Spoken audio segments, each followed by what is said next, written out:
Thank you so much. Welcome and thank you for coming to my talk.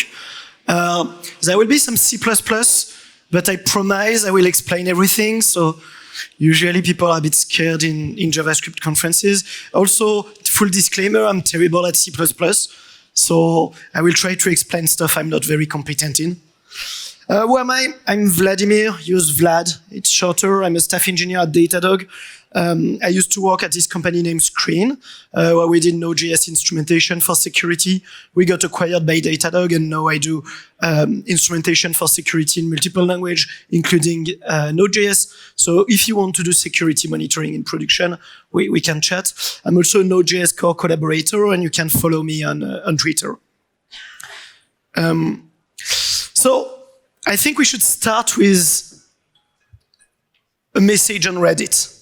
And it was a message 2 years ago, Node.js, why does it cause so many problems? And for some reason, the left-hand side of the slide is not showing, oh, it's showing, yes. And you can see it has a lot of interaction, 115 plus ones.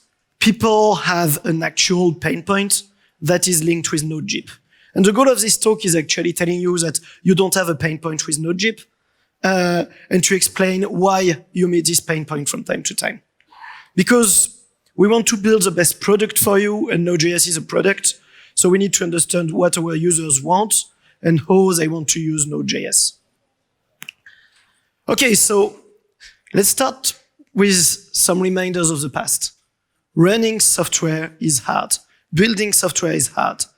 Who's playing video games here? Oh, come on, yes.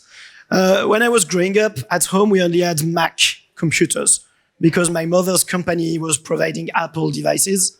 So we had, these big Macs at home.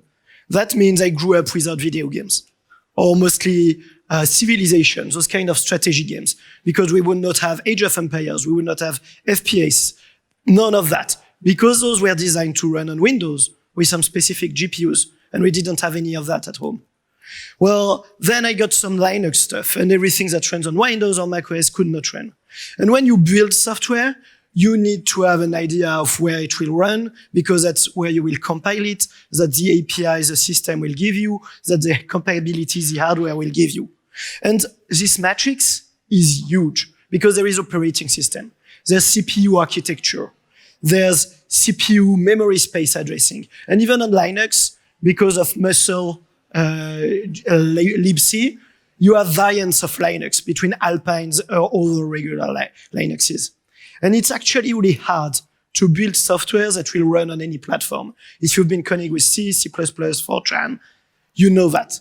And in the 90s, Java came with the promise of compile once, run everywhere, and that actually changed computing forever. And why don't we care about that actually as Node.js developers? Because Node.js and libuv take care of that for us. So if I want to read a file in Node, if I want to open it, I will do fs.open, right? Then I will pass that to Node.js. And Node.js will call the library that has the most amazing logo in the history of logos, which is a unicorn dinosaur. This library is named libuv. And libuv is our best friend as Node.js users, because it provides us with two amazing stuff. The first one is the event loop, provided by libuv, and abstracted syscalls. When I mean abstracted syscalls, I mean that if you call the method uvfsopen on any operating system, libuv will behave the same way, in theory. And you won't have to write different code on Windows or Linux or macOS. libuv will actually abstract the syscall for you. That's why it's used in many projects who want to run cross-operating systems. So in our example, we are running on Linux, and libuv knows that on Linux, it needs to call the open syscall to open a file. So it's hard to build software, but there is abstraction that has been provided for us, so we don't have to care about that. And that's one of the best features in Node.js, even if a lot of other programming language offers the same goodness. But sometimes what you want is just not available. Sometimes you want to make some syscalls on Windows that are not available on Linux or macOS. So libuv did not implement them because libuv wants to be a cross operating system library. So it's just not available. A few years ago, I was working on industrial stuff, and we had OLE, OPC, OLE for process control, which is a protocol to exchange objects between Windows machines. There's no way libuv is ever having that. That's very Windowsy. Or maybe you want to call a library that is not standard on the operating system, like SQLite, which is probably one of the most used native add-on in the Node.js world right now. So you need to build your custom C code to call these syscalls or these libraries and to expose that into JavaScript so we can call these C libraries from JavaScript. Does that make sense so far? Yeah. So, legitimate question, how do we build these add-ons, Vlad? And thank you for asking this question, because that's the second half of this talk. But before I show you how to write an add-on, let's just take an example of a library. It's named libinjection. It's actually pretty interesting.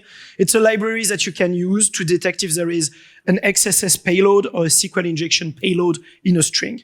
So you've got a string coming in your application through HTTP, WebSocket, command line, reading a file, I don't care. And you want to know if it might be containing malicious SQL or XSS, SQL injections or XSS. Then you can call this library, and it will give you booleans, true, false, contains an injection, does not contain an injection. Of course, it has some false positives, some false negatives, but it behaves like a web application firewall, F5, or other vendors that you put on the network and that check what gets into your app. So basically, that's a library that tells you, is this string evil or not? Is it a good string or a bad string? And can we use it with Node.js? Well, right now, they provide bindings for Python, Lua, C, obviously, but not for Node.js. So let's build that. Let's make it available. And before we show the code, we need to talk a bit about Node.js again. Node.js is not a tool you should dislike. I mean, people who use it dislike it, but people who install package using Node.js should not dislike it. Node.js is just a build tool that generates projects that can be built locally. Remember, I told you that it's hard to build software. You need to know which operating system you're on. Well, Node.js or the alternative CMake, for instance, are really good because you have a configuration file and that will generate a project that will compile on the local system. So when you run Node.js on macOS, it will generate a make file that you will call, you will say make all, and it will build the add-on. But if you run Node.js on Windows, it will create a Visual Studio project that you can open in the IDE. It will be in the build directory locally. And that's just it. Node.js is a tool that creates compilable projects and compile them. So you install it with NPM. There's actually a version that's bundled with NPM, but because it's slightly outdated, you need to make sure that you're calling the Node.js you installed and not the one NPM provided. We had the bugs the other day at Datadog, so I figured that I will resurface it. And then you have a configuration file named bindings.js. And this configuration file just defines what you want to build and what you need to build it. So if we look at line 2, we see that it's written targets. And that's an array, because you can build multiple add-ons in the same configuration. In this one, we'll build only one. And we'll name it at line 4. We'll name it libinjection. Then we have the includes, because when you build a C or a C++ project, you need to tell the compiler what are the headers of the libraries you will use. The headers in the C world, they're equivalent of the definition files in TypeScript. So you provide a compile library and you provide a header file to say, here are the methods exported by this library and their signatures. So I just say that my headers are everywhere, but on line 7, there's something interesting. I say that it needs to call a Node script with Node add-on API.include. That's actually a script that will just return the path on the file system for the Node add-on API. So what is the Node add-on API? Well, Node API is a C API available in Node core. Its documentation is in nodejs.org. And it's actually really cool because it gives you methods to interact with Node.js from C code. So it gives you method to read JavaScript object, create JavaScript object, read JavaScript function, execute JavaScript function, or even create functions that will be exposed in JavaScript even if they are native code. There is something really cool about Node API is that it is forward compatible. So if you compile your code with Node API 4, all the newer versions of Node on this table will actually be compatible with your add-on. That's a big change because in the past we were using another library named NaN, N-A-N, and this library you had to recompile your add-on for each version of Node. Now you can compile your add-on once per operating system /CPU architecture /libc alternatives, but not Node versions, which is a big win, trust me. And Node add-on API, the NPM module, it's just a C++ wrapper. Why did I choose a C++ wrapper? Because C code would be way too verbose for this talk, and I would need a way bigger screen. So let's do some C++. Okay, now on line 8, we have another header, lib injection headers. They are just available locally. Then on line 10, I define where the library is, where the compile libinjection.a is available. That's the bundle that contains libinjection code. And sources on line 13, what are the sources that needs to be compiled? Where is the code I write? In src/libinjection.cpp. Let's check the code. Okay, that was not good. So let's zoom in the code. Let's start with the top of the file. At the top of the file, we have the imports and the definition of the Node API we are using. So we defined an API, Node API version 4. I told you we could have used 1 or stuff. We need the feature of version 4, and we consider that our user will be using sufficiently modern versions of Node.js for that. Then we include an API.h. We need the headers for Node API to be available so we can call functions from Node API. And we also include the headers from libinjection. So we are able to use the methods provided by libinjection. And now we'll go to the bottom of the file. And that's where it starts to look suspiciously like JavaScript. Here I define a method on line 30. And it takes 2 arguments, an environment argument and an export. Environment is something you use a lot because it gives you access to the JavaScript environment from C. You don't really need to deep dive into what it is, but when you create an object or a function, you need to provide its environment, and that's what you get as an argument here. The second one is actually an NAPI object, meaning it's a JavaScript object. It's a JavaScript object that we can access from C code, and it's named exports. Does that ring the bell? Yes, that's exactly the same object that you would get when you do require on the native add-on. It's the equivalent of the module.export that Node.js provides you with, but in C. Okay, fair enough. On line 31, we create a function. So we call an API function new. First argument is the environment. Remember, we need to pass it everywhere. And second one is the name of a function that we will just see right after. It's some other C++ code. And then, because export is a JavaScript object, we can attach properties on it. So on line 32, what we do is we say that the key is sequeli on the export object points to that function. And that's the equivalent of saying JavaScript object bracket is sequeli equals function. Exactly the same. And we return the export. And then we call a macro to tell to the compiler, hey, that's where my add-on is defined, and that's the initialization function where you should pass me the export object. Doesn't seem so terrible now. And let's see what's inside the isSequeli function. So this function, it takes an argument that's a callback info. The callback info is an object that will contain the environment and the argument the function is called with. So really the function that starts on line 6 here is a function that will be called directly from JavaScript code. So we get the JavaScript arguments in callback info. So we start by getting the environment. That's tradition at this point. And on line 9, we check that the first argument has the right type. It's totally the equivalent of doing type of arguments 0 equals string. Here we just write it in C++. And if it's not a string, then we throw an exception because there's a type error. So we create a new type error with an API type error new.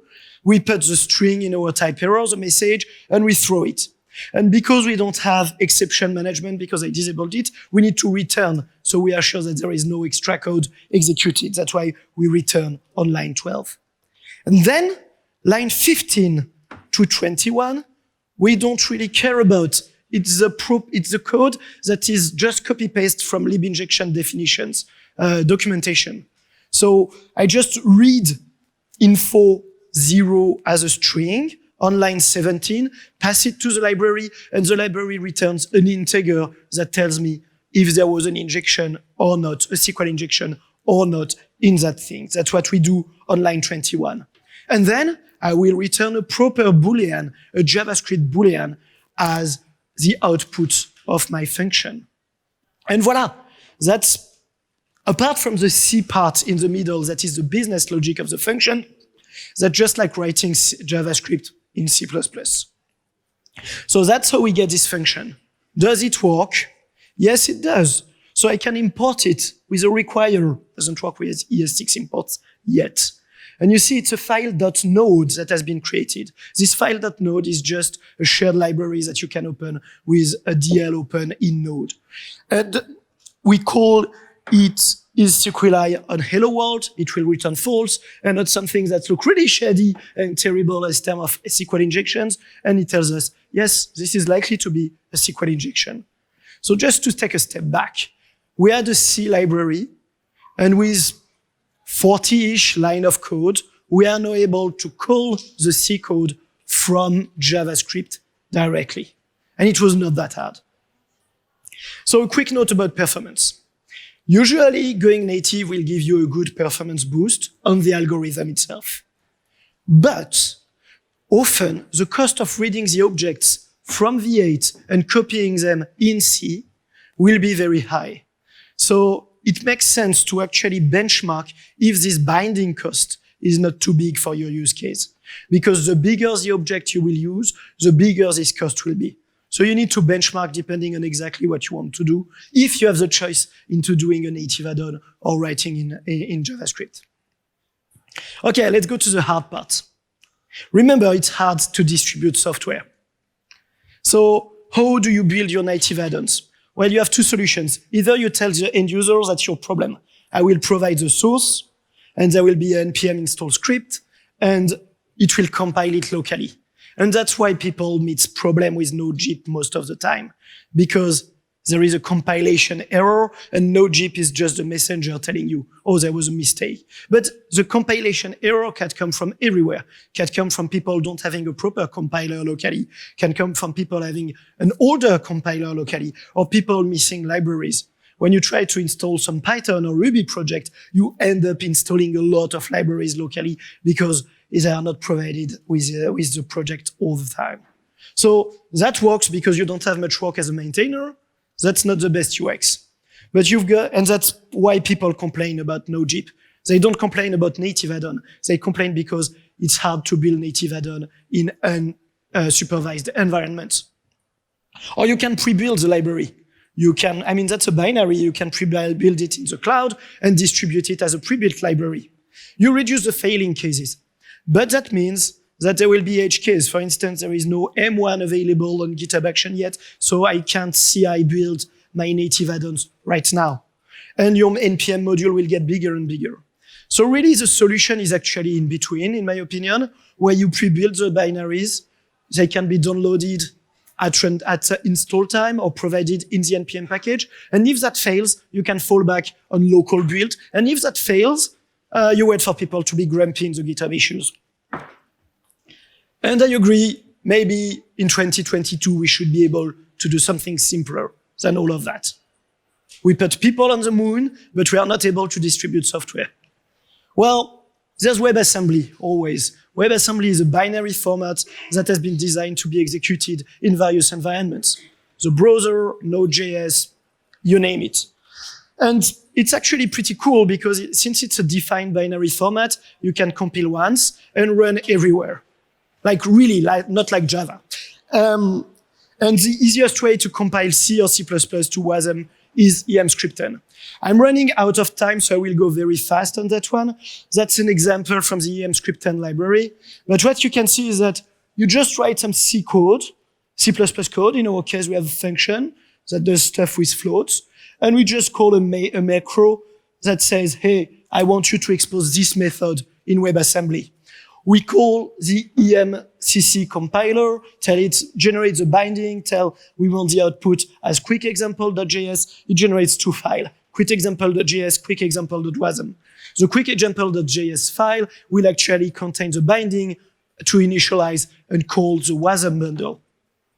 Then you just import it as any other module. Since it's asynchronously instantiated, you have to have an event function that's a callback function, and you can call it directly. And that's C code that we called directly from JavaScript, but without going native, while staying within V8, because it is executed within V8. Usually, what we benchmark is that the performance you lose around 1 order of magnitude compared to native. Like, you divide the performance by 10, which might be actually okay. That depends on your business case. You don't need to do performance for the sake of performance. You need to do performance when you need it. And it can't give you the syscalls access. For instance, if you want an obscure Windows syscall, well, you are in a sandbox. You won't access them. But that's probably one of the best solutions for the distribution problem. So if you've got something that doesn't have syscalls to do, WebAssembly is actually pretty good. Let's conclude. Add-ons are your friends, not your enemies.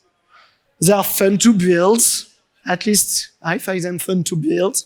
And the hard part is actually building and distribution. So there are solutions evolving. You can check the Datadog repos. I think we've got a couple Node.js add-ons, one for security that I built, one for performance that Brian English built. And I think we are getting to a nice example repo about distribution. For the example on how to write them, there is an official Node.js repo with examples, and it's pretty cool. And WASM is probably the most exciting stuff right now, but it doesn't fit all problems. Thanks so much for your attention. I hope you enjoyed the talk.